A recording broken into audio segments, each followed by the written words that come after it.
Boa noite. Me chamo Lucas de Oliveira, tenho 26 anos e moro em Maceió, Alagoas. A história que contarei aconteceu aqui mesmo, há muitos anos atrás, quando meu avô, o seu Emílio Oliveira, andava por essas estradas e acabou vendo coisas que, quando ele contou na época, quase ninguém acreditou. Mesmo assim, ele não parou de dizer que a noite não era para qualquer um e que, quando o sol se escondia, ele preferia ficar em casa, onde estaria seguro, do que se esconde no escuro. Então fiquem com a história de seu Emílio Oliveira contra a criatura na estrada de Arapiraca. Todos os dias eu fazia a mesma caminhada de casa para o trabalho e do trabalho para casa.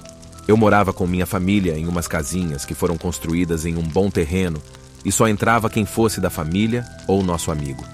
Da minha casa até onde eu trabalhava. Era um bom pedaço de chão que eu fazia a pé e às vezes de bicicleta. Eu passava por uns lugares que não tinham casas e nem qualquer pessoa por perto. Mas até aquela noite eu nunca tinha visto nada de estranho.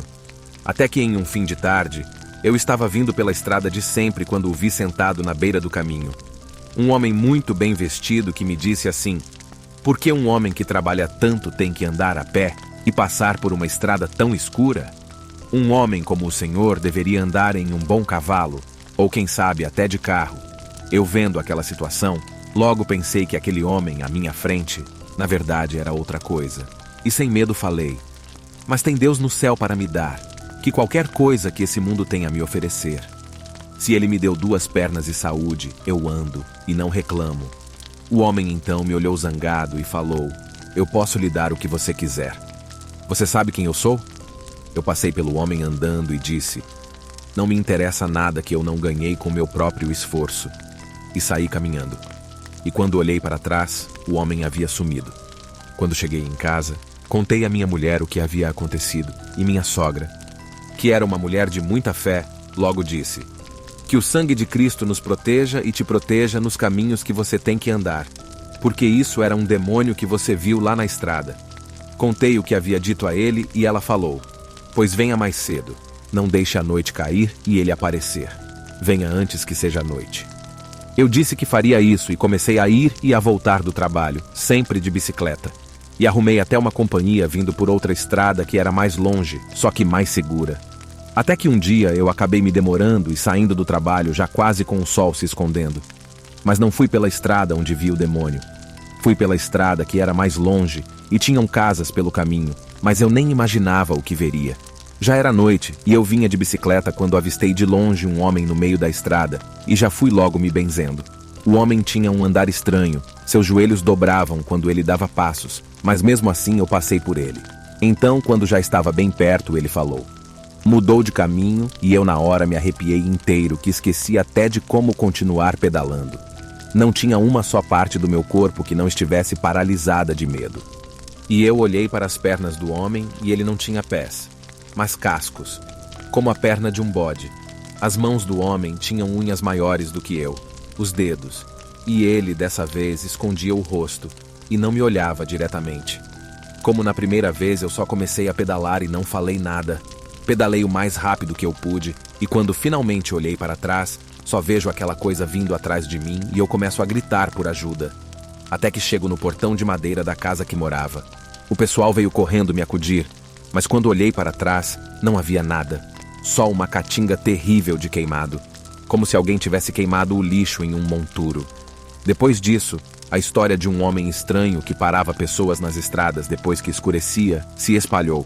Teve um relato de uma família que fazia comida em um fogareiro de tijolos em frente à sua casa e estavam todos sentados lá quando viram o homem parado no cercado os olhando. O dono da casa levantou e perguntou quem ele era e o estranho respondeu: "Tenho muitos nomes, mas todos eles você deve conhecer." O homem então pegou um pedaço de pau em chamas e mandou o estranho embora, e ele obedeceu. Mas quando ele olhou, viu cascos no lugar dos pés e um cheiro de enxofre tomou todo o ar. Outro relato, nessa mesma época, foi de um senhor que morava sozinho em uma casinha da beira da estrada, e ele nos falou que uma noite acordou com alguém batendo em sua porta e falando assim: "Boa noite, me deixe entrar." Ele então olhou o velho relógio que tinha pendurado na parede, e já passava das 2 da madrugada, e então respondeu: "Venha pela manhã, quando eu possa lhe ver dos pés à cabeça à noite." Eu já sou velho, e não enxergo ninguém. Então não confio de abrir. E a voz o respondeu, dizendo assim: tá bem pertinho de você ir embora. Talvez eu volte aqui quando a sua hora chegar.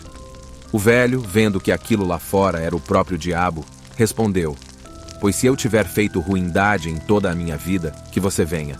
Senão, que venha outro. Mas essa porta eu não vou abrir e você nunca será bem-vindo nessa casa. O velho disse que a coisa lá fora começou a fazer barulhos, como se estivesse rodando e ciscando os pés, como um cachorro faz quando as puxam. E então o bicho bateu os pés no chão e saiu correndo, que se ouvia a batida dos cascos no chão seco. Era o demônio atrás de quem enganar. Mas esse velho aqui, ele não vai levar tão cedo, a não ser que Deus permita. Nessa época, houveram muitas histórias de quando o diabo saiu do inferno quente, que ele vivia para andar por essas estradas atrás de enganar alguém. Já ouvi histórias de gente que encontrou ele por essas estradas e ele ofereceu riquezas em troca da alma do infeliz. E tem gente que aceita, mas nem todo o dinheiro do mundo traz felicidade. As histórias, depois que o infeliz ficou rico, são piores do que as de quando ele era pobre, porque com dinheiro se compra muita coisa, menos paz. Quando se vai dormir à noite, eu deito na minha rede e logo durmo tranquilo, não devo nada a ninguém. E quando eu morrer, se for da vontade de Deus, que eu vá para um lugar bom, eu vou.